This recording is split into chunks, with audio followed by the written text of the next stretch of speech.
शांताकारं भुजंगशयनं पद्मनाभं सुरेशं विश्वाधारं गगन सदृशं मेघवर्णं शुभांगं लक्ष्मीकान्तं कमलनयनं योगिभिः ध्यानगम्यं वंदे विष्णु भवभयहरं सर्वलोकैकनाथं। मंगलम भगवान विष्णु मंगलम गरुड़ध्वज मंगलम पुंडरीकाक्ष मंगलाय तनोहरि। ओम नमो भगवते वासुदेवाय। आज का दिन आप सभी के लिए मंगलमय हो। आज माघ महीने का 21वां दिन है। आइए सुनते हैं माघ मास कथा का 21वां अध्याय। श्री मैत्रेय जी कहते हैं, भगवान विष्णु का स्मरण कर कर्दम मुनि ने मनु कुमारी देवहूति से कहा। कर्दम जी बोले, दोष रहित राजकुमारी, तुम्हारे गर्भ में अविनाशी भगवान विष्णु शीघ्र ही पधारेंगे। प्रिय, तुमने अनेक प्रकार के व्रतों का पालन किया है, अतः तुम्हारा कल्याण होगा।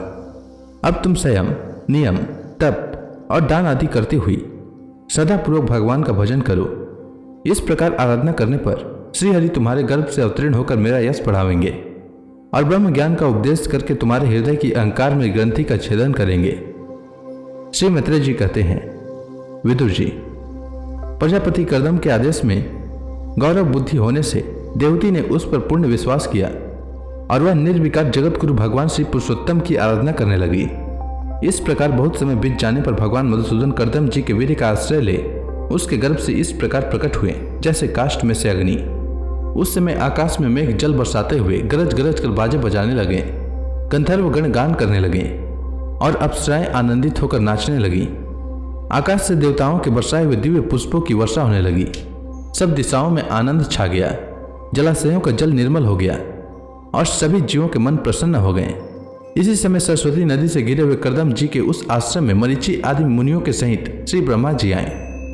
शत्रु दमन विदुर जी, स्वतः सिद्ध ज्ञान से संपन्न अजन्मा ब्रह्मा जी को यह मालूम हो गया था कि साक्षात पर ब्रह्म भगवान विष्णु सांख्य शास्त्र का उपदेश करने के लिए अपने विशुद्ध सत्व में अंश से अवतीर्ण हुए हैं।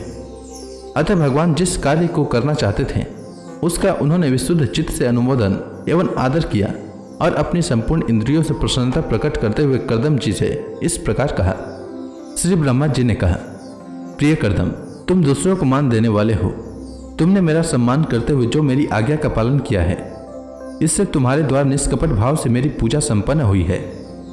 पुत्रों को अपने पिता की सबसे बड़ी सेवा यही करनी चाहिए कि जो आज्ञा ऐसा कहकर आदरपूर्वक उनके आदेश को स्वीकार करें। बेटा, तुम सभ्य हो। तुम्हारी ये सुंदरी कन्याएं अपने वंशों द्वारा इस सृष्टि को अनेक प्रकार से बढ़ावेगी। अब तुम इन मरीचि आदि मुनिवरों को इनके स्वभाव और रुचि के अनुसार अपनी कन्याएं समर्पित करो और संसार में अपना सुयश फैलाओ।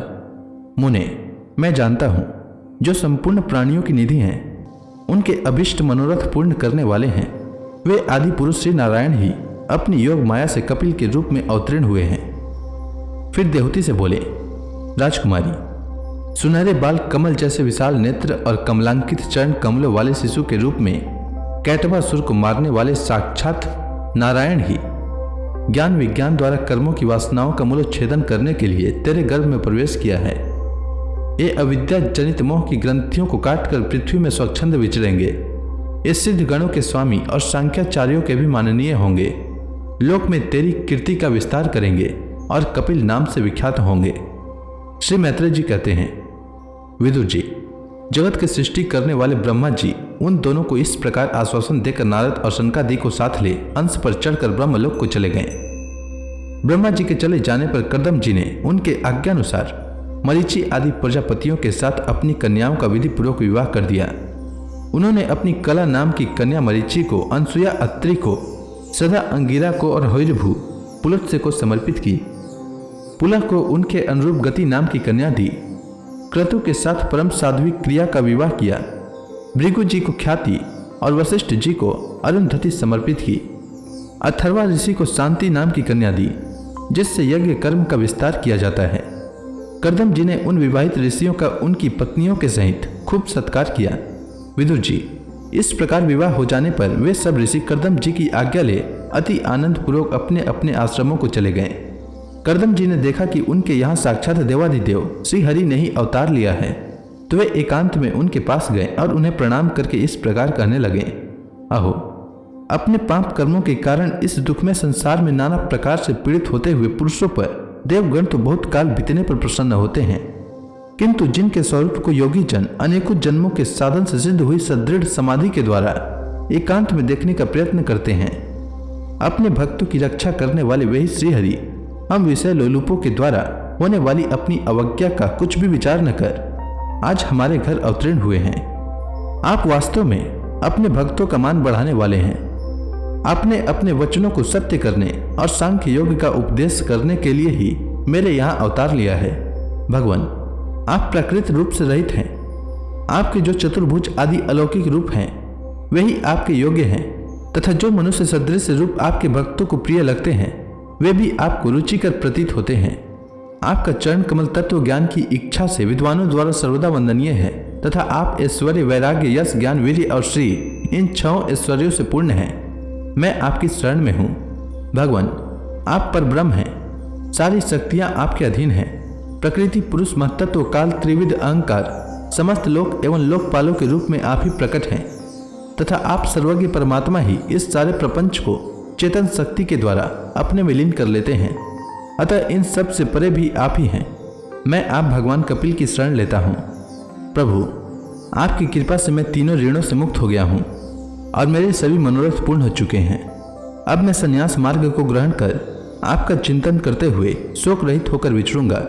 आप समस्त प्रजाओं के स्वामी हैं, अतएव इसके लिए मैं आपकी आज्ञा चाहता हूँ। श्री भगवान ने कहा, मुने, वैदिक और लौकिक सभी कर्मों में संसार के लिए मेरा कथन ही प्रमाण है। इसलिए मैंने जो तुमसे कहा था कि मैं तुम्हारे यहाँ जन्म लूंगा, उसे सत्य करने के लिए ही मैंने यह अवतार लिया है। इस लोक में मेरा यह जन्म लिंग शरीर से मुक्त होने की इच्छा वाले मुनियों के लिए आत्मदर्शन में उपयोगी प्रकृति आदि तत्वों का विवेचन करने के लिए ही हुआ है। आत्मज्ञान का यह सूक्ष्म मार्ग बहुत समय से लुप्त हो गया है। इसे फिर से परिवर्तित करने के लिए ही मैंने यह शरीर ग्रहण किया है।